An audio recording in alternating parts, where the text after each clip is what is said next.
Let's get started. So, welcome everyone to the How to Land Your Dream Job in Dubai series. So, if you guys don't know who I am Lamide. I am one of the co-founders of the Professional Network alongside Sheen. So we actually started this in Dubai as kind of a way to just connect expats that were already there. But then we got a huge interest from people who wanted to move to Dubai and just found the process of moving to Dubai quite complex and quite difficult. And so we thought we'd do this series so that you guys can actually get to meet people who have successfully made the transition from whatever country they were in to Dubai in the education sector. So we have teachers, primary school teacher, the university lecturer, education policy analyst. So across the whole range of the education sector. So hopefully this is super useful. As they go through and talk, just drop your questions in the chat or in the Q&A section, and I will be monitoring it just to make sure that all of your questions get answered. Don't leave all of your questions to right at the very end, because then we're going to shut off promptly at the time that it's supposed to end. So just make sure you put your questions in as we go on. And then I'll hand over to Sheen to get started. Let's not waste any time. Yeah, thanks, Lamide. So we'll just get started. Today, we are joined by two wonderful speakers. We have Carmilla with us, who is an education specialist and education policy analyst. And we have Denise, who is a homeroom teacher at Dubai Schools Al Barsha. And I myself currently work as an adjunct lecturer at Middlesex University. So I think just to get us started, ladies, if I can ask you to give us a brief introduction of your role or your roles and what you have been up to in education, especially in Dubai. Maybe Carmilla, we can start with you. Sure. Okay. I am Carmilla Williams. I am from the US, also from South Carolina. So I know Dr. Carlotta Reddish is one from the US here. And I've been teaching for 11 years now. I started off in South Carolina at Spartanburg High School, transitioned to Atlanta, Georgia, where I taught for 2 years, and then I moved to the UAE. I have a master's degree in education policy and leadership. Policy is like my love language. I love to understand how things work in education and how we can improve things through policy from an equity standpoint. And right now, I actually just resigned from teaching. I'm actually moving into a space where I can contribute more in the policy area of education. Amazing. Thank you, Carmilla. Denise? Hi guys, so my name is Denise. So originally I actually studied law for 3 years, and then I did a PGD with a company called Teach First. So it's a charity organization in the UK where they pair you up with schools from low socioeconomic backgrounds, and they pay for you to do the degree.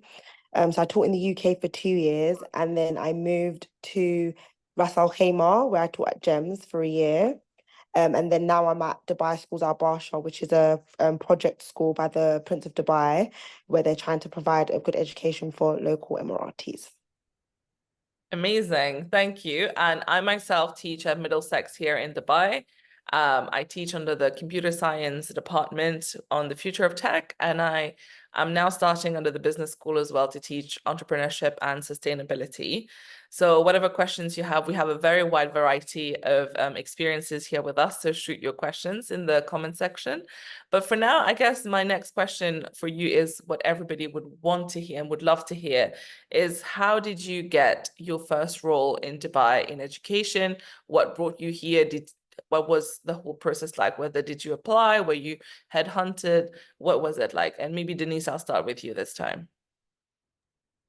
So for me, it was, I kind of like, when I got into teaching in the UK, I always said, okay, I want to definitely try teaching abroad.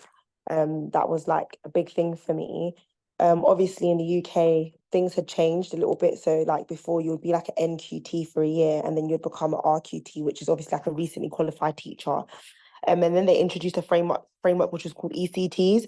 So it would be like you'll be in training for longer, so where the government and your school would give you more support.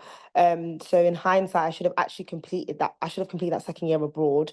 And you can find schools that will support you in that journey as well, which is a positive thing. It's not just an opportunity that happens in the UK. You can find schools in the UAE that will allow you to finish your ECT 2-year training. So I just kind of went on tests. Wasn't really aware that there was 7 Emirates that I may be looking at. It was just kind of like, I just want to leave London. I want to try something new. So I went on tests, and one thing I would definitely say is narrow it down to the Emirates that you are preferably looking for, as it will tell you things from Abu Dhabi to like Al Quwain, Ras Al Khaimah, so forth and so on. So for me, it was very difficult for me at the time when I was applying for jobs, due to the fact that that law had changed, and I was technically what you would say I was still a trainee teacher, even though I had 2 years teaching experience, and usually anyone in that program would have only had a year's. So it was quite difficult for me to find a job. I would say GEMS was like one of the only companies that I had gotten, like, that had came back to me with like, okay, have a job interview. But then once I completed a year in Ras Al Khaimah and I got a job, I was actually the academic grade leader for KG2 there. I applied for jobs to actually move into Dubai, and I would say it was 10 times easier at that point. So I was still on tests, but I think now that I had done a year in the UAE, and I had obviously I wasn't considered a trainee teacher anymore, even though I hadn't completed the program, but just due to experience, I'd been teaching for 3 years. I had loads of interviews. So at first it was quite disheartening, because you're thinking, oh my gosh, like, no one's calling me back. Am I going to get a position? And for teachers, we are on a time frame for when we have to resign to start a new job. So it's also that bit of fear. But then when I was literally leaving GEMS and I applied for jobs, I literally had so many offers that I was overwhelmed and I didn't know what to do at that point. I was like, what school's going to be better for me? And then I took the Dubai schools, Al Barsha, and I'll definitely say it was nice because you can actually go into these schools and see them physically. Whereas when you're abroad, you have your interviews over Zoom, which is not a problem, but you kind of like are just learning everything via the internet. But when you're actually in the UAE, you have your door in the foot. You could just literally explore, see what works for you, see what doesn't work for you. But yeah. Okay, Carmela, I will get to you in a minute. I just want to ask Denise first before I forget. So you're saying that having had local experience definitely helped you in terms of getting more job offers, right? Yes. And obviously now I know that the UAE has changed a little bit, in a sense where if your bachelor degree is in like primary education or secondary education, or in like a subject, for example, if you teach secondary school and you're in subject specific like English, math, you have better prospects. So like, whereas me, because my bachelor degree was in law, what I found difficult is that I couldn't really work with a lot of recruiters because they had changed the law here in terms of how you could get into teaching positions. So prior, I knew loads of people that had like Spanish degrees and they were English teachers, but now it's like your bachelor needs to either be in the subject you're teaching or it needs to be in education.